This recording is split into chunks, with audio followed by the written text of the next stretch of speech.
À Fos, dans mon enfance, quand on disait on va à la piscine, c'était synonyme d'un après-midi réussi qui laisserait de bons souvenirs. Malheureusement, en cet été 2010, nos piscines sont, une fois encore, désespérément restées fermées. Si au cours des mois de juillet et août, la phrase magique on va à la piscine n'a pas beaucoup résonné dans Fos, ce n'est pas le cas des réflexions d'exaspération. Car vous avez été nombreux tout au long de l'été à me faire savoir à quel point vous jugiez désormais cette situation inadmissible. Et vous avez raison, cet état de fait n'est plus tolérable, car cela fait maintenant des années qu'il perdure. Nos piscines sont fermées pour de longues périodes afin d'y effectuer quelques travaux qui, de toute évidence, ne changent rien de façon durable à la situation. Pendant ce temps, dans les villes voisines, les piscines sont toutes opérationnelles.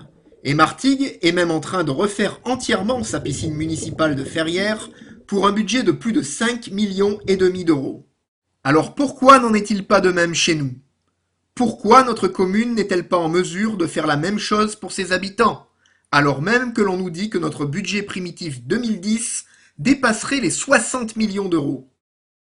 Pourquoi le stade nautique d'une ville théoriquement si riche est-il si souvent fermé pour cause d'état déplorable? J'ai demandé au conseil municipal qu'un audit technique complet du centre nautique et de tous ses bassins soit rapidement réalisé, et que la réalité de la situation soit exposée sans tabou. À partir de là, je préconiserai que les meilleures solutions soient présentées, chiffrées et arbitrées en concertation avec la population. Ensuite, il faudra avoir le courage de leur mise en œuvre en lieu et place des bidouillages de court terme qui coûtent cher et ne règlent rien de façon pérenne. Je ne manquerai pas de vous tenir informé de ce dossier. Merci et à bientôt.